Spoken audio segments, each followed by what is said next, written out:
Have you achieved success and a high income, but still lack personal fulfillment and work-life balance? You're in the right place. Welcome to the Successful But Struggling podcast. Join us as Erin, Eunicia, Joanne, and Mim share transformative insights and practical strategies just for you. Discover real stories and lessons that will elevate your personal satisfaction, professional accomplishment, and financial empowerment.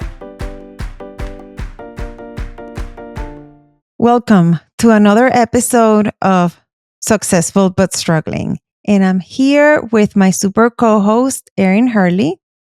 And we are both physicians. Erin is a pediatrician. I am a psychiatrist.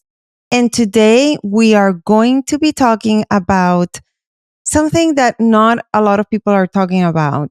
And it's so important and very near and dear to our hearts. And that is suicidal ideations and completion in physicians. And you might be surprised of how high a prevalence this is in incidents. How many doctors, it's estimated that about 300 to 400 doctors kill themselves every year, that we could say about one a day. And that's horrible. Even just saying it out loud, it hurts my heart. Like I had something planned that I wanted to say opening this podcast, and I'm already a little choked up because this is so important. Obviously, mental health awareness and prevention is my heart. That's what I do. I've been doing it for 20 some years. And in the last years, we've both been working with physicians, helping them with their mental and emotional well-being in different ways in coaching. But we both feel like this is an important enough topic that we need to be talking about. And I want to say a little caveat here. Erin and I are both physicians, but this is not medical advice. We're just giving you information. And of course, if any of these topics affect you, this could be activating to your central nervous system. If it's something that you need help with, please seek help. I just needed to say that out loud. But to get us back on track, let's start. Erin, tell me what's on your mind when thinking about suicide. Why is this important for you? As you shared, Joanne, it makes my heart heavy when I think about the people who go into medicine because they want to serve, because they want to help heal people. And yet sometimes the circumstances that they are exposed to end up breaking themselves. And that wasn't something that was talked about when I was in medical school or even residency training about mental health. And it wasn't until the last several years when I started getting into being coached myself and recognizing how people are struggling in medicine. And then the other thing I wanted to say is the numbers that you shared, 300 to 400 doctors per year in the United States that we're aware of, and doesn't include worldwide. And just that's very sobering statistics. And it's a real wake-up call. And I wasn't aware of those numbers until more recently over the last several years. And it makes me think as we look at burnout rates, as we, there's so much awareness about burnout and now talking about hard topics like physician suicide. And then my gut wants to say, what can we do about it? And before we can do something about it, I guess first we should talk about awareness, Joanne. And one of those things as a coach and a psychiatrist, how might somebody become more aware if they're struggling with not always like a mental health diagnosis, but if they're just struggling with dealing with things, with trauma, with their work, with their relationships, what are some of those signs that we can raise awareness to so we can check in with ourselves? Yes, and my brain is spinning of so many things that I can share as a psychiatrist and as a coach, because you are right. Depression and anxiety, which of course are very common, they come before suicidal thoughts, even though they're not absolutely needed. They do look different in physicians. And I have treated many physicians in my practice as a psychiatrist, as well as in coaching. And that's the tricky part, because we don't typically have the more natural kind of progression of depression, right? Like a lot of people, when they're depressed, they start feeling sad. then their motivation goes down. They don't want to do things. They just want to stay home, right? Like they don't want to talk to anybody. They start having problems with their sleep, their appetite. Then it kind of progresses to feeling hopeless, worthless. And of course, then more severe, then you start thinking that life is not worth living. You rather be dead, or you start planning suicide. That's usually how depression looks. Usually depression in physicians doesn't look like that because our brain is programmed differently. In a good way, it allows us to work really hard, but we don't usually recognize it as that sadness. We're actually more irritable than sad. We still show up, right? Like and we learn in medical school, that's the other thing, that one of the main things when in talking about psychiatry and diagnosis is that it interferes with functioning. That's kind of like a caveat that's in almost every psychiatric diagnosis. For us, because we are so resilient to the point that it goes against us, to the point of the worst outcome that's not always preventable, which is suicide, what we're talking about today, we keep on showing up. We keep on showing up to work. We're probably not at our best. We keep on showing up at home and doing our things. And then we might end up somatizing more. And what I mean with somatizing, it's kind of a medical word. It's more of like we start feeling it more physically. We have headaches and tension. We're not sleeping well. We have like stomach problems. And it's rare that we can admit it to ourselves. I think I am depressed. Partly because of what you said, Erin, in terms of the awareness, and partly, very sadly, which is actually one of the risk factors, is the stigma. And I have like bad words going through my mind of how do I want to qualify stigma, because it gets in our way so much. It's so sad. I don't know what you've seen in the people that you've talked to in these years that we've been doing this work with physicians, and how people talk about when they're struggling. They don't use those words. I always say, I should have more physicians as patients, and I don't. And sometimes it's because we might want to see someone in private practice and not use our insurance. Unfortunately, we're worried about our license. But part of it is like we believe that we should be better, that we should just be stronger, just get through it. And sometimes it's that stigma. What do you think, Erin? The other piece of that, I think, Joanne, is that, as you said, we're very resilient. And what I've seen is many times in my coaching practice, I have had physicians reach out to me. They recognize they need help and support. And getting a coach is not the same as getting a counselor or therapist, but both of them can help us regain some control in our lives. I know for me, I never considered myself burned out, but I was always exhausted and overwhelmed. And when I began working with a one-on-one coach, that really was pivotal for me. And I raised awareness about, how is my work affecting my relationships, my health, my interacting as a parent.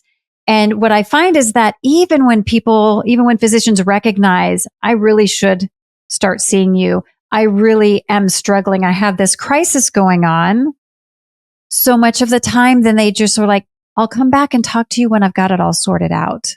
Instead of, I would like some help sorting this out. We're so used to doing things on our own. And we have such a high threshold that it takes a lot. Like we're teetering on the edge of the cliff, and one more millimeter to the side and we're going to fall off that cliff. And I feel like for physicians, if they're 2 millimeters away from that balance, they're like, nope, I've got it. I'm fine. And that's a really precarious position to be in. You don't have much buffer versus, hey, maybe I'm going to get some help from a coach, a mentor, a therapist, and help pull me back away from that edge of the cliff until I have much more of a buffer. And that's just not in our DNA. It hasn't been taught to us. We've been taught you show up for work unless you're, in the hospital or on your deathbed. You show up. You put other people first. You put yourself last. And it really does not serve us well when it comes to especially our mental health.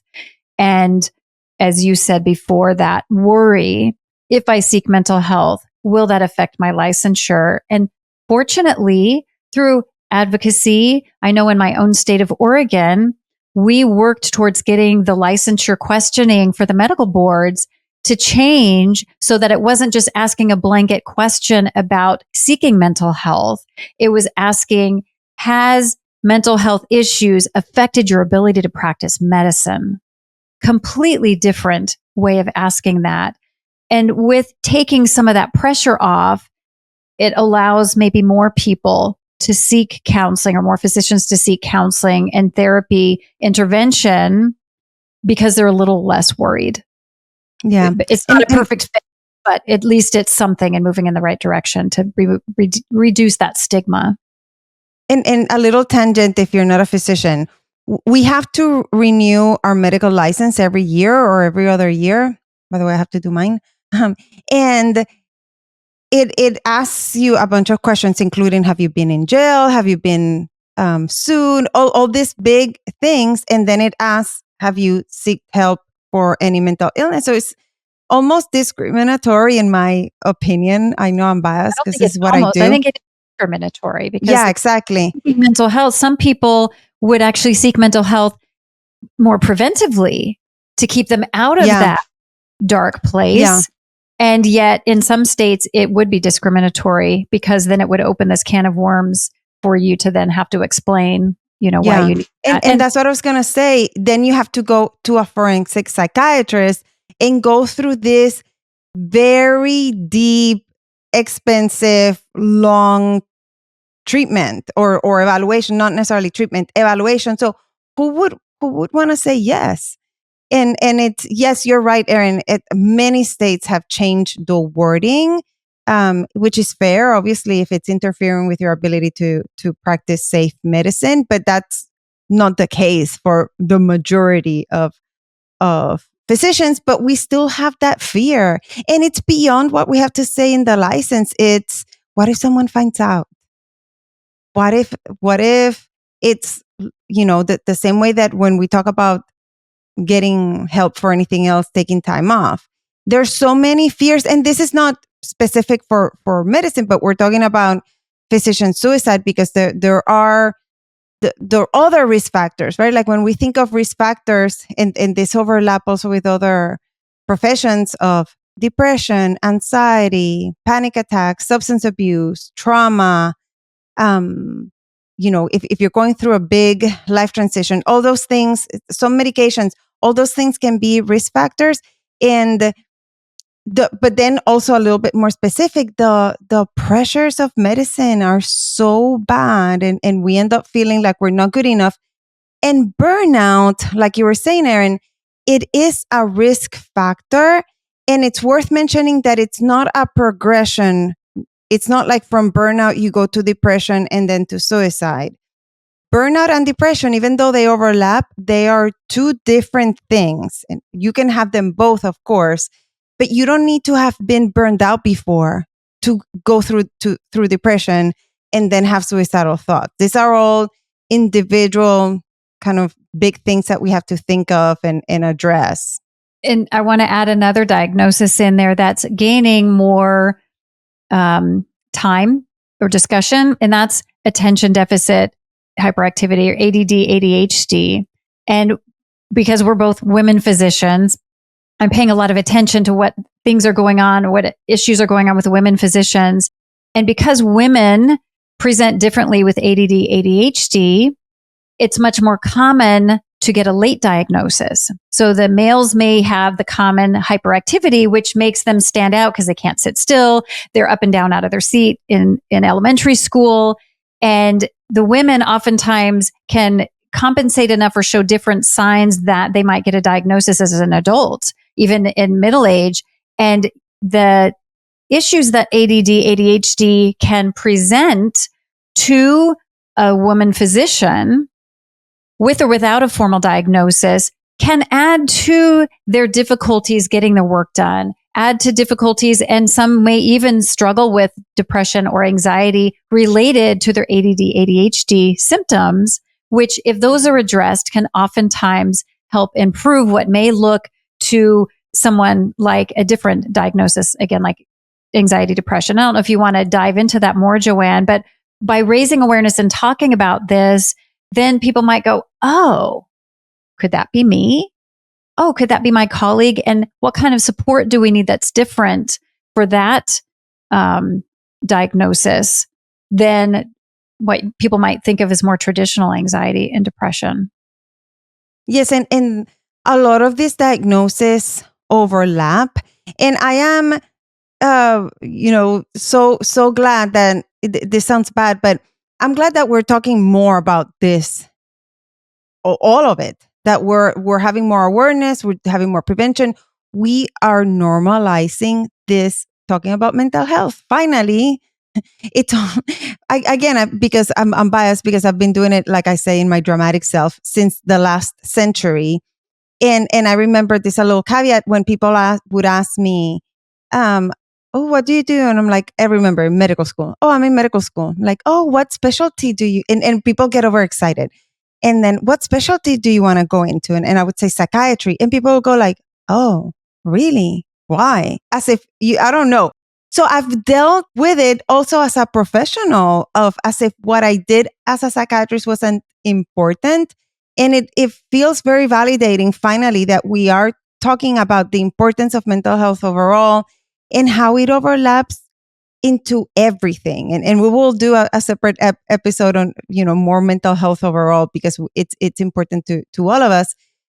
But physicians, again, because we're programmed to be so efficient and to work, then when we struggle, we fight it.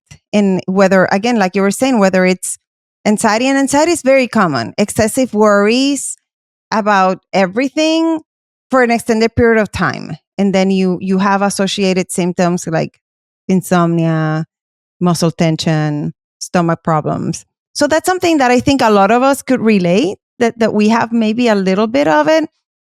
And we're so used to it. Our lives are so stressful always that then when things get difficult, we don't always recognize it. And like you were saying, if then on top of that, we've had very functional ADHD, because a lot of us are smart, I have to say out loud, right? Like you've learned to figure it out.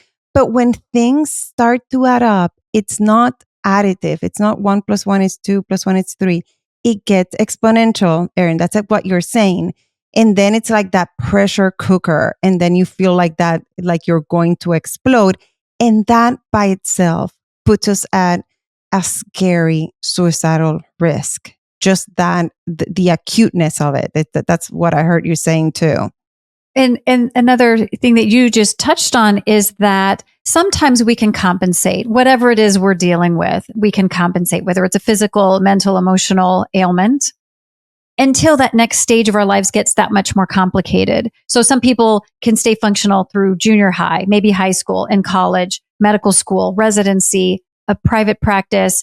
Then you get married and you have kids. So each stage of your life, when there's more complexity added, you may not be able to compensate in order to meet what your needs are. And so keeping in mind, have you gone through a big transition? Maybe it's somebody now has gone through a divorce, or maybe their kids went off to college, or maybe they became a new parent, or they switched jobs. Each of those transitions in our lives can be a risk factor because it takes more emotional and mental energy. And if we had no reserves anyway, and we went into that stage depleted, I see that as just one more thing to put us at risk. And when we're so poor at putting emotional, physical, mental fuel into our gas tank and we're running on fumes all the time, that at some point we're at great risk for running out. Instead of pausing to pour into ourselves, we might think it feels selfish, which I try to coach people. It is not. And the more we can fill our own gas tanks with what we need, then the more we're going to be able to tolerate the next bump, the next catastrophe, the next issue that comes up in our lives. And so I look at it as, how can we better buffer ourselves so we go into whatever the unknown is more well prepared? Yes. And we're talking here about the importance of suicide prevention and awareness in physicians. We're talking about the numbers, the statistics, how does it look like, the risk factors. And now we need to talk about what we can do, right? Like the importance. That's why we're here. And there's so many things that we can do. This is not hopeless.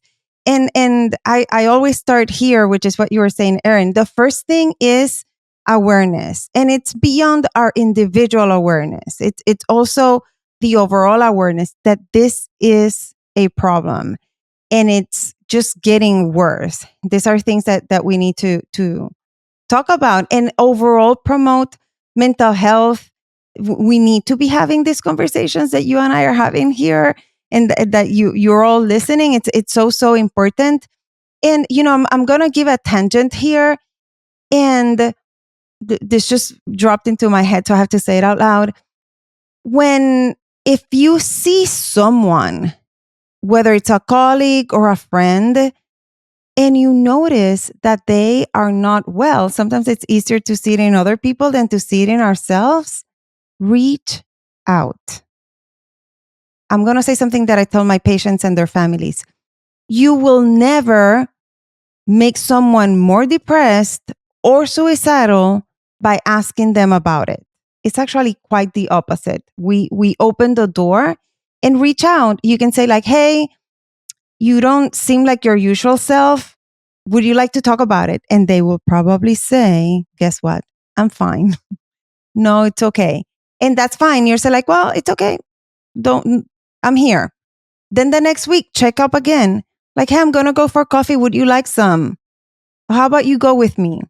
Or you literally, whatever comes up, reach out. Because that's one of the big problems that we have as physicians, is that we are not asking for help overall. So we can definitely, if you notice it in someone else, do reach out.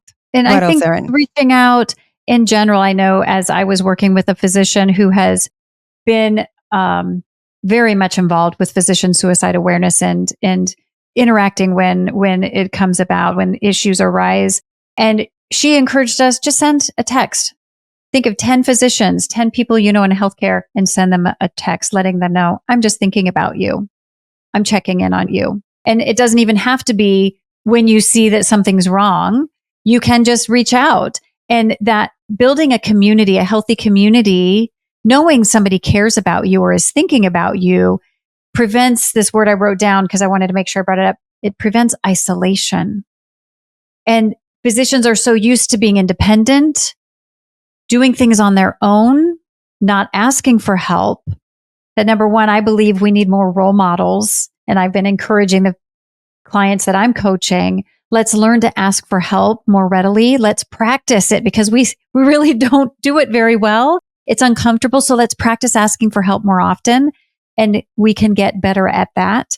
And when we ask for help, when we connect, when we reach out, even if it's just to send a quick text or a voice message or a quick phone call, we are preventing ourselves from feeling isolated and preventing the person on the other side of your communication efforts from feeling isolated.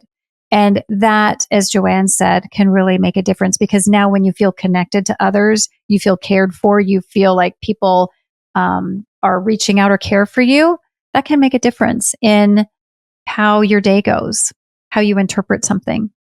Yeah. So don't underestimate something small. Yeah.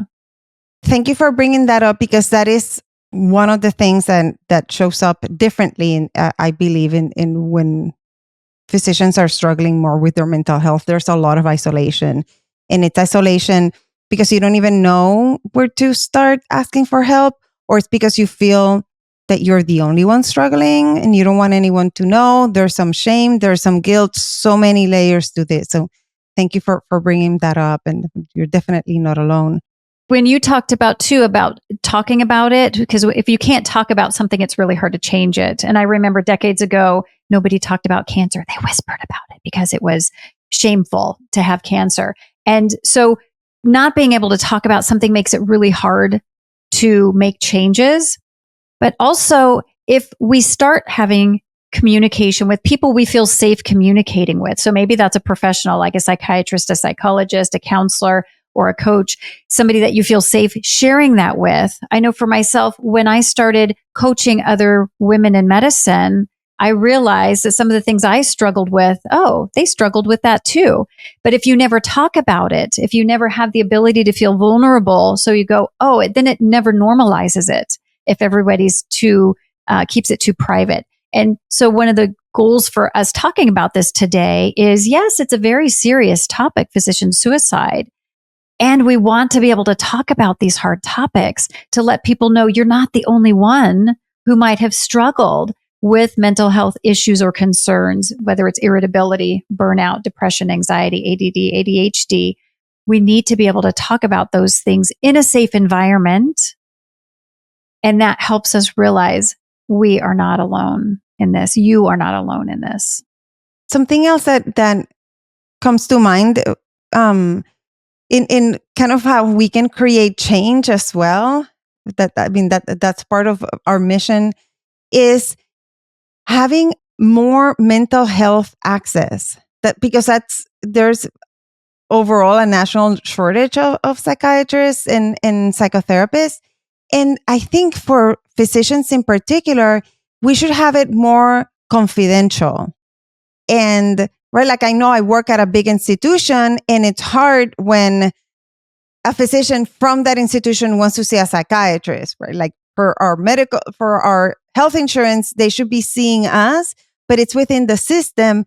And I actually have a list of local private physicians that I give their names to. Like if you don't, I'll be happy to help if you want to see, but if you want to see someone outside of the system, these are some names of people that I trust that are really good.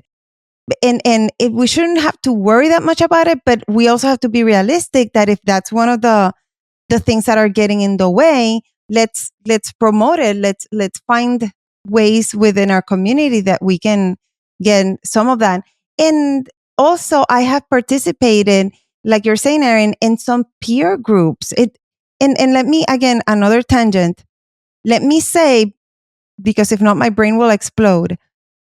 This does not substitute medical care, right? Like we love talk about coaching and peer support as a way to promote health-seeking behavior is a step. Is definitely way better than not asking for help, but it doesn't substitute medical care if it gets to that point. I just have to say that out loud again. But I have participated in these peer groups, and it's great because then they can have someone that they can call that is confidential, and then at least have someone then kind of help you assess the severity of it, and then say, yes, let's call 911 together. Or, maybe it's okay. Let's get you hooked up with a therapist or a psychiatrist. Or, this is something that maybe could be managed in coaching. So again, I just had to interrupt and say that out loud, because it's again, this is very, very serious topic that we're talking here today. And you were talking about kind of grassroots actions that we can take. In my own state of Oregon, there was a rash of 3 physician suicides in one community that happened in a very short period of time, maybe 18 months. And out of that, the local medical society decided to take action, and they created a free confidential counseling that was available for the physicians with vetted counselors. And then they went statewide, and now it's part of a statewide program that's gone beyond just physicians. And it gives that confidentiality. It actually is free of charge. And it has helped hundreds of healthcare providers statewide who otherwise may not have sought that mental health support. And for me, I'm on the executive committee. I love being a part of that. I love sharing that we have this resource in our state that I don't know that has been replicated, but it goes to show that when you see something that doesn't seem right, why are we seeing so many physician suicides?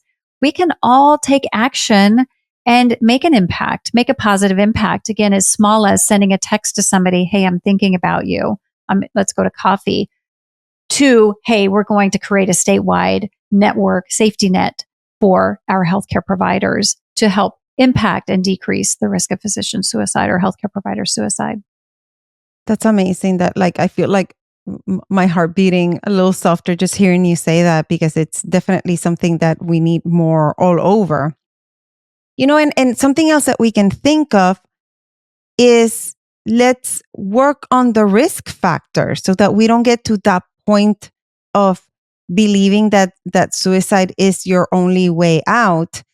If you've had symptoms of depression or anxiety or burnout, and of course these are all such broad topics that we can talk so much about, but if we make it into a general statement of recognizing if you're there and what are some strategies that you can do even before seeking help, of taking care of your health and sleeping better and moving and being mindful and asking for help.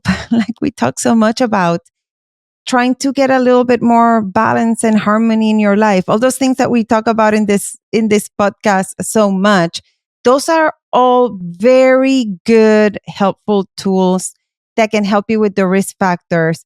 Of course, again, because I keep on saying the same thing because these are such big things. Probably if you're very depressed, if you're very anxious, this is not a time to be drinking alcohol in excess either, because then blurs your judgment and it might feel like it helps a little bit in the moment, but it doesn't. And I'm not here to sound judgmental, but again, I'm talking from that with that instructional hat on, that these are things that we know for research, that substance abuse raises your risk for suicide tremendously. So those are things that we can control. And I think that's the bigger message. Let's think of the things that we can control, because there are so many things that we can't. And let's take responsibility and accountability, including asking for help, whether it's help from a friend or more professional help like we're talking here.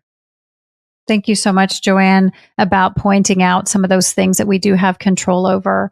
And as we have talked today about this very serious topic, if you're not aware, September 17th is National Physician Suicide Awareness Day. And we wanted to make sure that we acknowledge that and we bring up the ability to talk about these hard subjects, talking about what some of the risk factors are, some of the different mental health concerns, including depression, anxiety, burnout, ADD, ADHD, some of the different resources that are available, including counseling and psychiatric help and support, as well as some preventive measures such as self-care, reaching out for help. And also, we both talked about coaching can be something that can help us take control over some of those things that can be beneficial in taking action towards making healthier choices in our lives and getting more of the results that we want to see. And so let's be aware of our own circumstances, realize you don't have to do everything alone, and being okay with reaching out for what type of support is appropriate for you. And just wanted to say that we are here to talk about some of these hard subjects. That's why we can be successful and still have struggles. And our hope is that we're providing some information that might help you take some of that struggle out of your day to build even more success into your life. We hope that you will stay tuned for our next episode. And for any resources, you can come to our website at successfulbutstruggling.com. Stay tuned for the next episode. Don't miss out on more strategies that will elevate you to new heights. Visit successfulbutstruggling.com now, where you'll discover exclusive resources and the opportunity to connect with each of us individually. There you can dive deeper into how you, too, can take your personal and professional game to the next level. And if you're serious about optimizing your results, take 2 quick steps now. Number 1, connect with us on the website. And number 2, tune in to the next episode.